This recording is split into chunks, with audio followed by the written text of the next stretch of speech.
আজকে কিন্তু ডিমের বিরিয়ানি নয়, আজকে কিন্তু করেছিলাম চিকেন বিরিয়ানি। আজ তো রবিবার, আর রবিবারে আমার বরের চিকেন না হলে চলেই না, সেটা হয়তো তোমরা অনেকেই জেনে গেছো। দাঁড়াও দাঁড়াও, চিকেন বিরিয়ানিটা পরেই দেখাবো, আগে নতুন সদস্যকে তো দেখে নাও। আজকে ছাদে গিয়ে দেখলাম যে নতুন আরেকটা সুন্দর ফুলের গাছ লাগিয়েছে। আর এই যে সকাল সকাল আমার বর চায়ের কাপ নিয়ে আসছে, ও কিন্তু চাটা বানায়নি, বানিয়েছি কিন্তু আমি। খাবার নিজে নিয়ে খাবে, কিন্তু ওষুধ কখনো নিজে নিয়ে খাবে না, তাই আমি ওর ওষুধটা দিচ্ছিলাম বলে ও চাটা নিয়ে আসলো। চায়ের সাথে খাচ্ছিলাম রুটি, আর ও চা রুটি খেয়ে এখন যাবে বাজারে মাংস আনতে। আর আজকে যেহেতু বিরিয়ানি করবো সেজন্য 2-3টে বড় পিস করে নিয়ে এসেছিল।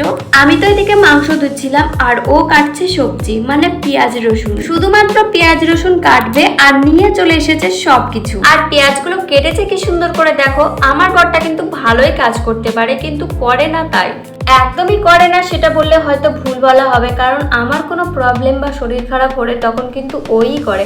আর আমি যেহেতু রয়েছি সেই জন্য ও কিছুই করে না, মানে করতে চায় না। আর ওর করার প্রয়োজনই হয় না, কারণ মাত্র 2টা মানুষের রান্না আমি একাই সামলে নিতে পারি। ডিম বিরিয়ানিটা সম্পূর্ণ একাই করেছিলাম আমি, কিন্তু আজকে চিকেন বিরিয়ানিটা করব আমরা দুজন মিলেই। ও চিকেনটাকে মশলা দিয়ে আর দই দিয়ে ভালো করে মাখিয়ে দিল। এদিকে রাইসটাও হয়ে গেছে, আর রাইসটা যাতে ভালো করে ঝরঝরা হয় সেজন্য কিন্তু মারটা ভালো করে ছাকতে হবে, তাই আমাকে সরিয়ে দিয়ে কাজটা কিন্তু ওই করছে। এদিকে আমি পেঁয়াজটাকে ভালো করে ভেজে নিয়ে তুলে রেখেছি, তারপরে আমি বসিয়ে দেব চিকেনটা।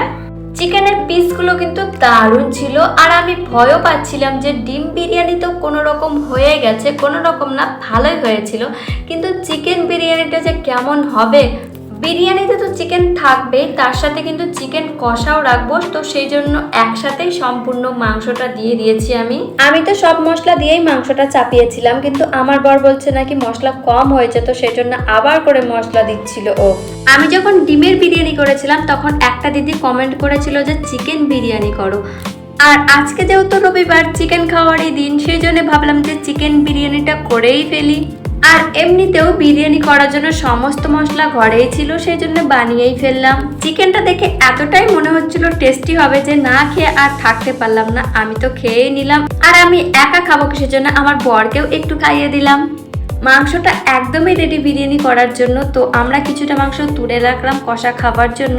আর মাংস থেকে যে তেলটা বেরিয়েছিল সেই তেলটাও তুলে রেখেছিলাম বিরিয়ানিতে দেবো বলে। তারপরে রাইস দিয়ে ওপর থেকে সেগুলোকে দিয়ে চিকেন, আলু, লঙ্কা দিয়ে সুন্দর করে সাজিয়ে ঢেকে দিলাম।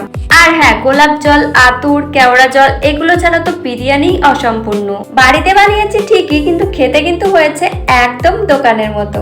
তোমরা যারা যারা বিরিয়ানি খেতে পছন্দ করো তোমরা কিন্তু অবশ্যই বাড়িতে বানিয়ে খেয়ে দেখতে পারো। আমি তো সাহস করে বানিয়েই ফেললাম, আর এত টেস্টি হয়েছে, এত টেস্টি হয়েছে, তোমরা হয়তো দেখেই বুঝতে পারছো। আর এরকম রান্না যদি মাঝে মাঝে বাড়িতে হয় তাহলে কিন্তু আমার বর ভীষণ খুশি হয়ে যায়। আজকে বিরিয়ানিটা যত সুন্দর হয়েছে মাংসটাও কিন্তু ততটাই সুন্দর হয়েছে। তোমরা তো খেলে না, তবে দেখে একটু বলো তো কেমন হয়েছে।